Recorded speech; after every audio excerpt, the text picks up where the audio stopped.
Semangat pagi buat anak-anak kami sekalian. Kembali kita berjumpa dalam pembelajaran biologi. Kita masuk ke bab berikutnya, yaitu sistem koordinasi. Nah, apa itu sistem koordinasi? Saya terangkan dulu secara pendahuluan. Sistem koordinasi ini adalah sistem regulasi, ya, atau sistem pengatur fisiologis tubuh yang meliputi sistem saraf, hormon, dan indera. Coba kita perhatikan dalam aktivitas kita sehari-hari, kita melakukan kegiatan pasti melibatkan berbagai macam sistem organ.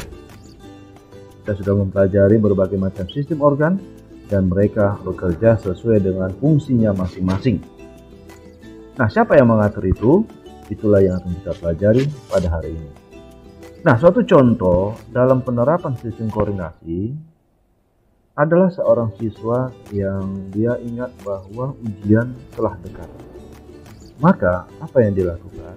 Dia akan mulai merasa gugup, maka dia melakukan kegiatan membuka buku, mencatat pelajaran, meringkas pelajaran, latihan, membahas soal-soal, dan kemudian dia berupaya mengingat kapan mulai ujian dan apakah dia siap. Nah, itu suatu bagian contoh sistem koordinasi. Nah, di situ akan bekerja sistem saraf, hormon, dan indera. Nah, itulah pengertian sistem koordinasi. Oke, nah sekarang kita bahas dulu bagaimana sistem saraf, khususnya pada manusia.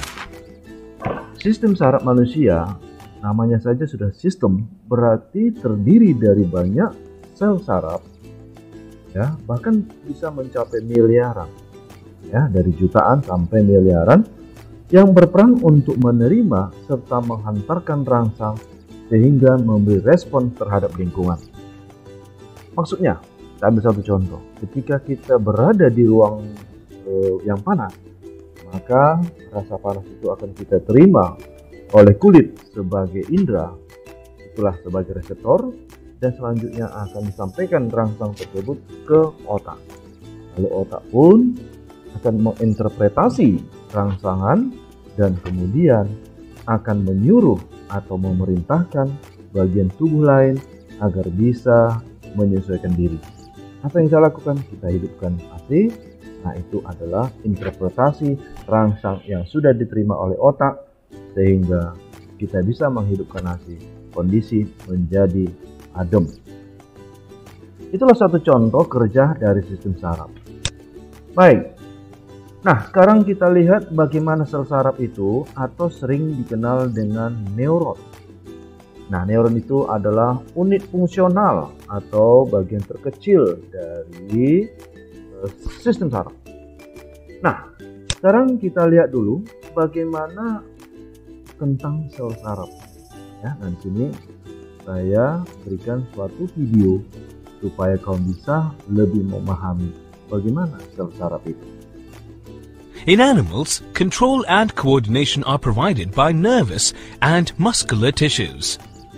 All information from our environment is detected by the specialized tips of some nerve cells. These receptors are usually located in our sense organs. Nerve cells or neurons respond to external and internal stimuli. Let's understand the structure of a neuron or nerve cell. Neuron. A neuron is a nerve cell with branches. It is the structural and functional unit of the nervous system. It may be elongated over 100 centimeter. A neuron can detect, receive, and conduct the nerve impulse to various parts of the body. Cyton. It is also called cell body. Its granular cytoplasm is called neuroplasm. And in the center, a spherical nucleus with nucleolus is present. Nissel's granules are a number of small basophilic granules of various shapes found in neuroplasm. Dendron are the branched projections of a neuron that act to conduct the electrical stimulation. Dendrites, these are terminal branches that arise from dendrons. Axon, it is single, long and cylindrical. Its primary function is to conduct the nerve impulses away from the cyton. The plasma membrane of neuron is called neurolemma. The axon is covered by medullary sheath and possesses node of Ranvier. It may form a number of terminal arborizations. Let's understand how nerve impulse travels in the body. Stimuli acquired at the end of the dendritic tip of a nerve cell sets off a chemical reaction that creates an electrical impulse. This impulse travels from the dendrite to the cell body and then along the axon to its end. At the end of the axon, the electrical impulse sets off the release of some chemicals. These chemicals cross the gap or synapse and start a similar electrical impulse in a dendrite of the next neuron. This is a general scheme of how nervous impulses travel in the body. A similar synapse finally allows delivery of such impulses from neurons to other nerve cells. Oke, itulah berupa keterangan tentang sel saraf. Nah, baik, sekarang kita lihat gambar sel saraf. Ini adalah sebuah sel saraf yang memiliki bagian-bagian penting yang harus kita kenal. Nah, tadi sudah dijelaskan, tapi nggak salah kita ulang kembali. Nah, ini semuanya yang ada serabut itu adalah badan sel. Ya, jadi badan sel itu mulai dari sini ya sampai kemari. Nah, lantas di badan sel ini ada apa? Ada dendrit yang menerima rangsang. Lalu di badan sel itu dilengkapi dengan inti sel. Lalu sitoplasma. Ya, ini adalah sitoplasma. Nah, kemudian ada sitoplasma yang menjulang memanjang. Ya, ada yang memanjang. Nah, ini adalah sitoplasmanya. Kok bisa memanjang? Inilah bukti bahwa sel ini merespon terhadap lingkungan. Ya, nah kemudian pada akson ternyata ada pelengkapnya, yaitu sel Schwann. Inilah yang membentuk selubung mielin. Jadi selubung mielin ini berupa sel Schwann yang berjejer memanjang. Yang tujuannya adalah memberi makanan bagi sel saraf. Jadi ternyata sel saraf itu ada pendukungnya. Nah, kemudian akson yang tidak diselimuti oleh sel Schwann itulah nodus Ranvier. Gunanya mempercepat rangsang. Nah, kemudian di ujung atau dikenal dengan akson terminal yang akan meneruskan rangsang ke sel saraf berikutnya yang akan berjumpa dengan dendrit sel saraf lain. Oke, jadi nanti akan kita ulas bagaimana tentang penghantaran impuls. Oke, kita teruskan. Nah, sel saraf berdasarkan fungsinya ada neuron sensori atau dikenal dengan afferent, di mana neuron sensori ini berperan menghantarkan rangsang dari reseptor menuju ke otak atau sumsum tulang belakang. Itulah sensori. Nah, sampai di otak akan diinterpretasi rangsangan itu diolah. Ingat, otak dan sumsum tulang belakang adalah pusat saraf. Nah, kemudian ada neuron motori atau efferent. Neuron inilah yang membawa atau menghantarkan rangsang dari pusat saraf ini yang akan menuju ke otot ataupun kelenjar. Satu contoh, ketika tangan kita kena api, ya, maka sensori akan meneruskannya ke pusat saraf, selanjutnya akan memberikan respon gerak cepat. Itulah kerja otot. Kalau kelenjar bagaimana? Ketika kita melihat ada orang sedang makan mangga muda di hadapan kita, lantas apa yang keluar? Keluar kelenjar air ludah, keluar air liur di sekitar mulut. Nah, itulah suatu bukti kerja sensori dengan motorik. Kemudian ada neuron konektor atau interneuron. Inilah yang menghubungkan neuron sensori dengan neuron motorik. Sehingga neuron konektor berada di mana? Di pusat saraf. Ya. Oke, sekarang kita lihat gambar neuron. Coba kita tebak, kamu jawab sendiri dalam pikiranmu berapa jumlah neuron yang terdapat pada gambar. Mungkin ada yang menjawab 2 neuron. Lalu ada yang mengatakan 3 neuron. Jawabnya ada 3 neuron. Loh, yang mana saja? Sekarang kita lihat. Yang ini adalah neuron sensori. Ya, saraf sensori. Kemudian badan selnya mana? Ini badan sel. Kemudian badan sel menuju ke reseptor. Itu ingat tadi dendrit.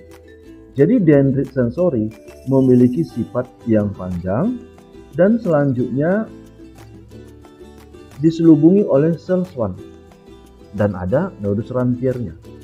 Nah, kemudian ada juga akson, ya, setelah dari badan sel ke akson. Nah, aksonnya ini pada umumnya lebih pendek daripada dendrit. Dan selanjutnya dia berhubungan dengan saraf intermediate. Jadi ini ada satu sel saraf. Saraf intermediate atau konektor juga dilengkapi dengan inti sel, ini badan sel, ya. Kemudian ada dendrit. Berarti kita lihat dendritnya berhubungan dengan akson dari sensori. Nah, selanjutnya dari interneuron lalu akan berhubungan dengan sel saraf berikutnya. Juga ada akson. Ya, ada aksonnya. Ini dendritnya, ini aksonnya. Tapi akson dan dendrit tidak diselimuti oleh sel swan. Nah, jadi berbeda ya. Jadi ibaratnya interneuron itu adalah tanpa selubung mielin. Kemudian akson ini berhubungan dengan dendrit saraf lain. Dan kita lihat ini adalah badan selnya, dilengkapi dengan inti sel. Lalu ada akson. Dan akson di sini ada selubung mielin atau sel swan, dan ini akan menuju ke efektor. Ini gambar apa? Adalah gambar otot, makanya disebut dengan efektor. Kalau yang ini adalah organ indera atau kulit sebagai reseptor penerima rangsang, maka akan akhirnya ke efektor. Inilah nanti akan memberikan respon. Nah, jadi udah bisa kita bayangkan ada 3 sel saraf. Ya, itulah saraf sensori, intermediate atau interneuron, dan kemudian saraf motorik. Ya. Jadi udah bisa kita lihat bagaimana perbedaannya antara sensori, interneuron dengan saraf motorik. Oke, saya rasa sudah cukup paham. Oke, kita lanjutkan. Nah, fungsi saraf sudah. Sekarang berdasarkan strukturnya. Berdasarkan strukturnya, ada neuron multipolar. Ya, neuron ini dari kata multi berarti banyak ya. Nah, memiliki satu akson, dia memiliki juga 2 dendrit, bahkan bisa lebih. Nah, contohnya adalah neuron motor yang berada di otak atau sumsum tulang belakang. Nah, itu adalah neuron multipolar. Kemudian ada neuron bipolar. Kalau neuron bipolar ini, dia memiliki 2 juluran yang terdiri dari dendrit dan akson. Ya, oke. Jadi bedakan dengan multipolar ya. Kalau multipolar satu aksonnya, dendritnya bisa 2 atau lebih, gitu ya. Oke. Contoh bipolar adalah neuron pada indera. Ya, nah, indera. Panca ada 5 ya. Oke, baik. Selanjutnya ada neuron unipolar atau pseudo unipolar. Nah, bedanya bahwa dia memiliki satu juluran dari badan sel, dendrit, dan akson berdifusi.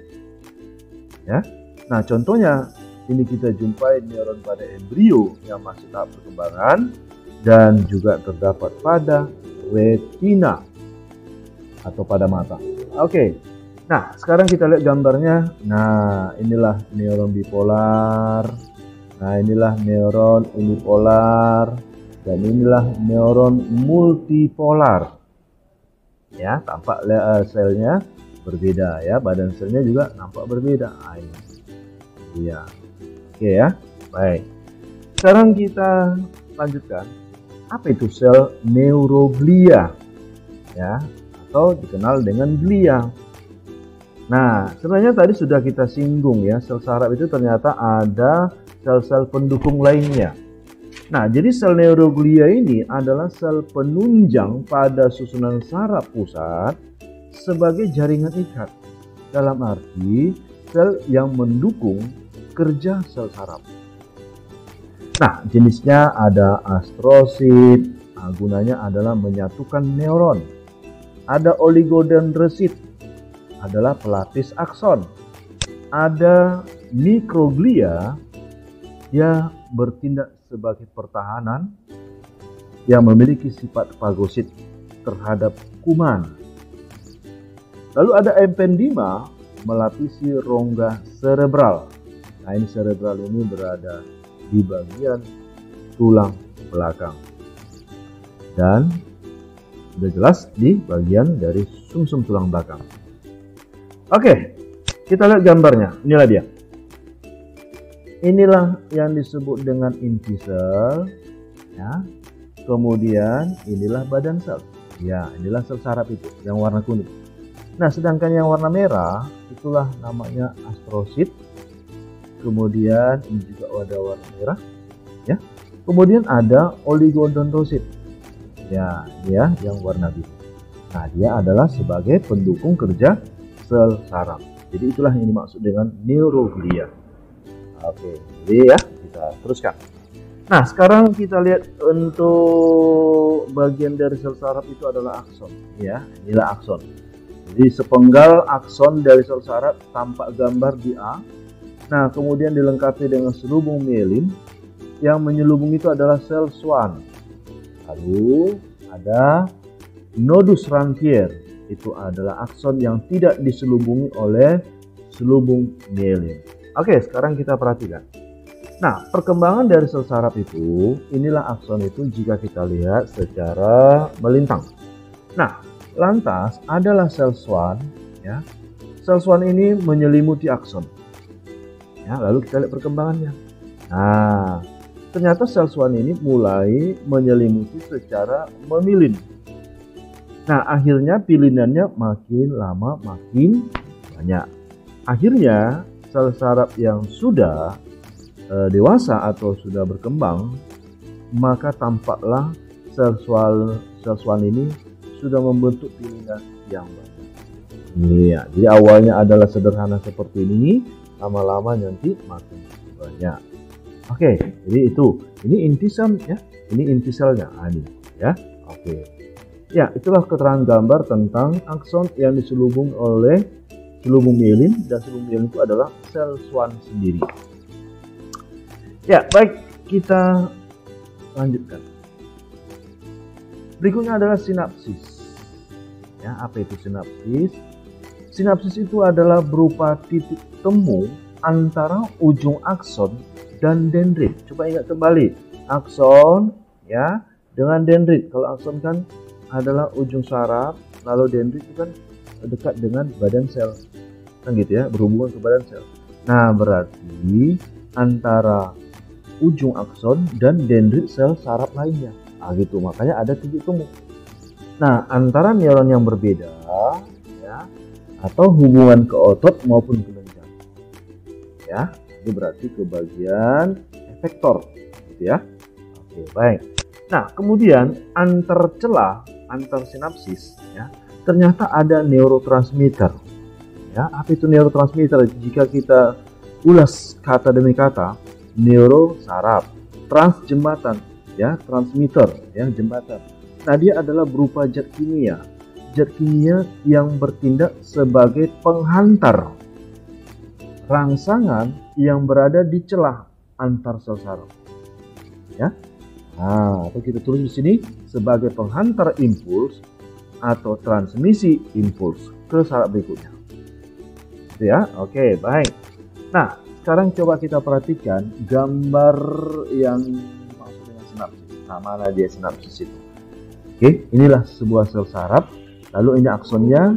Jika kita teruskan, nah ternyata dia jumpa dengan badan sel atau dendrit saraf lain. Nah, jika ini kita perhatikan, kita zoom, inilah gambarnya. Inilah yang disebut dengan sinaps. Inilah yang disebut dengan sinapsis. Dan kemudian ini apa? Itulah ujung akson, ya, dari sini ya. Kemudian yang ini adalah dendrit yang bertindak sebagai reseptor. Apa? Kenapa dikatakan reseptor? Karena siap menerima rangsang dari akson. Nah, tampak di sini gambar berupa kayak seperti halilintar, ya, petir. Itu menunjukkan adalah arah rangsangan, ya, rangsangan. Kemudian dibantu oleh neurotransmitter. Neurotransmitter itu tadi sudah kita sebutkan adalah zat kimia. Nah, nanti akan terbentuk suatu molekul, ya. Selanjutnya molekul itulah beberapa neurotransmitter yang akan bertindak sebagai jembatan. Akhirnya rangsang itu sampai ke dendrit. Itulah yang dimaksud dengan sinaps dan hubungannya dengan neurotransmitter.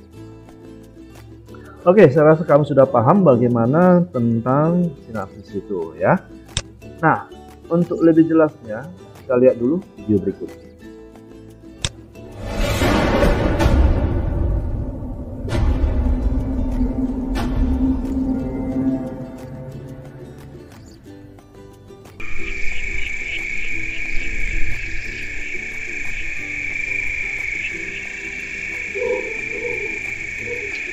When an action potential reaches the synaptic terminal of the axon, it encounters a region called a synapse where two neurons come close together but do not touch one another.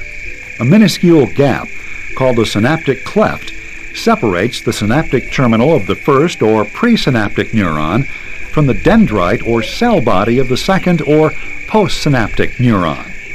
The arrival of an action potential at the synaptic terminal causes the synaptic terminal to become positively charged and release neurotransmitters into the synaptic cleft.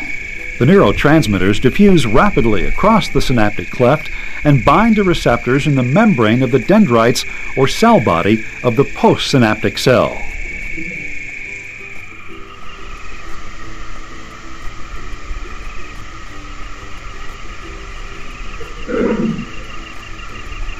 Each type of receptor in the postsynaptic membrane binds to a specific type of neurotransmitter, and after binding to a neurotransmitter, the receptor causes specific types of ion channels in the postsynaptic membrane to open. As ion channels are opened, ions flow across the cell membrane of the postsynaptic neuron along their concentration gradients. This flow of ions into the postsynaptic neuron causes a postsynaptic potential in the dendrites or cell body. Depending on the channels open and the ions that flow in, synaptic potentials can be either excitatory, making a neuron less negative inside and more likely to fire an action potential, or inhibitory, making it more negative and less likely to fire. An excitatory postsynaptic potential is called an EPSP. An inhibitory postsynaptic potential is called an IPSP.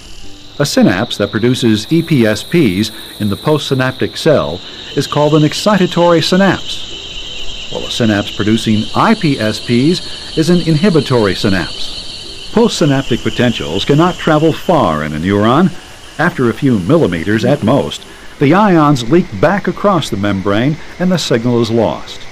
However, postsynaptic potentials travel far enough to reach the cell body, where they determine whether or not an action potential will be produced.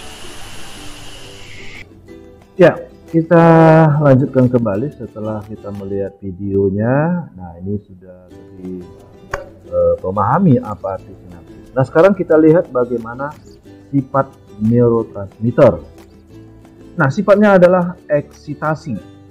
Ya, sifat ini adalah meningkatkan impuls, ya, meningkatkan kerja rangsangan, ya, meningkatkan impuls berarti meningkatkan hantaran rangsangan.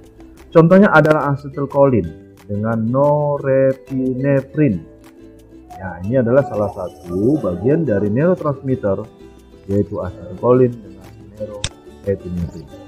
Dan kemudian ada yang bertindak sebagai inhibisi atau bertindak sebagai menghambat impuls. Ya, jadi tidak selalu rangsangan itu bekerja dengan cepat. ada yang menghambat. Ya. Nah, contohnya adalah GABA, gamma aminobutyric acid, glisin pada sumsum tulang belakang. Ya, nah jadi ada dua jenis sifat neurotransmitter. Oke, itulah dulu untuk sistem koordinasi yang pertama. Semoga penjelasan ini bisa berguna dan menambah wawasan. Terima kasih.